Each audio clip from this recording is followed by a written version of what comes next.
I'm running 52 5Ks in 52 weeks. And here in week 3, we are an absolute ball of sweat in the name of mental health. So we're running in one of the most slept on beach towns in all of Connecticut, here at the CFA Stonington 5K.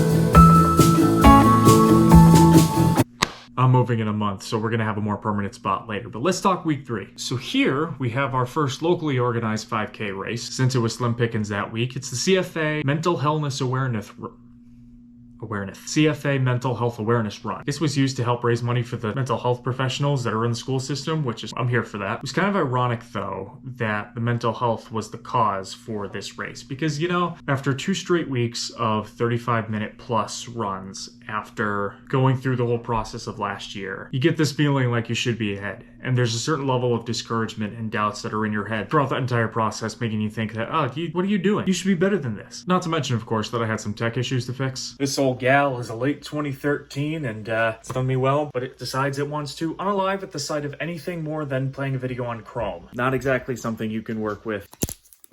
Look at that, so fresh, so clean. Start this baby up and see what it can do. Ooh, that's surprising. Aha, here it is. Peel that back real quick. Look at you. We're gonna make a lot of memories together. Bonjour to you. Ha ha ha. You know, instead of getting frustrated and discouraged, I needed to go back to basics. This third race needed to be approached entirely differently than what I was doing. I was just sort of gunning it, thinking, oh, I'll do the 30 minutes, it'll be fine, and then just completely bombing out at the end. But we are bringing back the processes that got me through my first couple of 5Ks, and that's what I want to talk about today with all of you, especially if you're thinking about running your first 5K. Because it's a scary thing to do the first time. I mean, if you've never run before and you don't have any sort of experience, 3.1 miles is scary sounding. And when you're entering a road race, I feel like you have this expectation in your head that you have to be at a certain point in your fitness, but it's an open race. I mean, you didn't have to qualify or anything. Your qualifications is you had $30 or however much it was to run the 5K, and you get the value of taking it at whatever pace that you want. And it is for that reason, whether it's talking about your first 5K, whether it's talking about this 5K in week 3, first timers overall, I have one moral of the story that I want you to take from this video.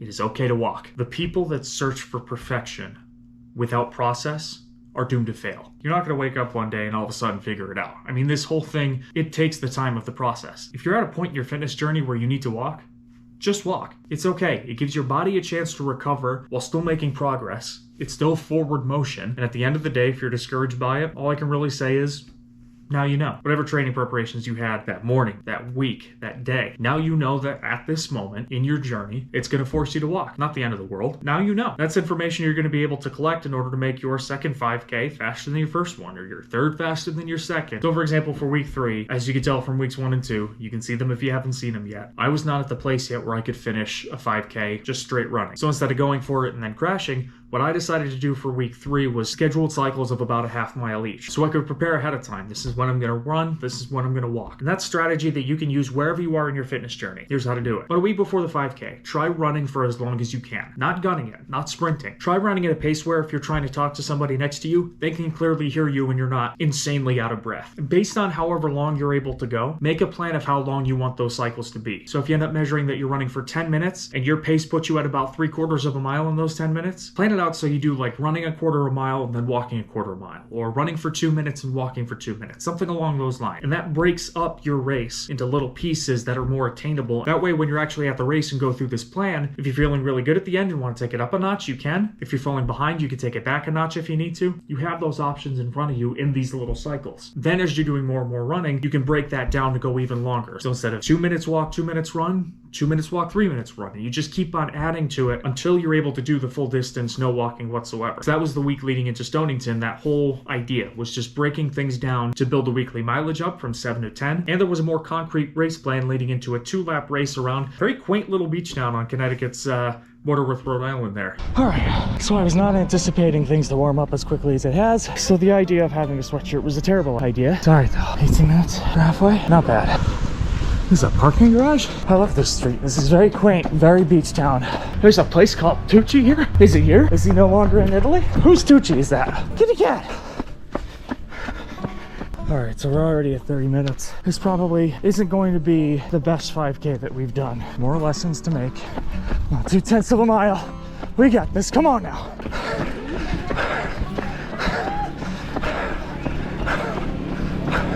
Nice job. Oh man. That one was brutal.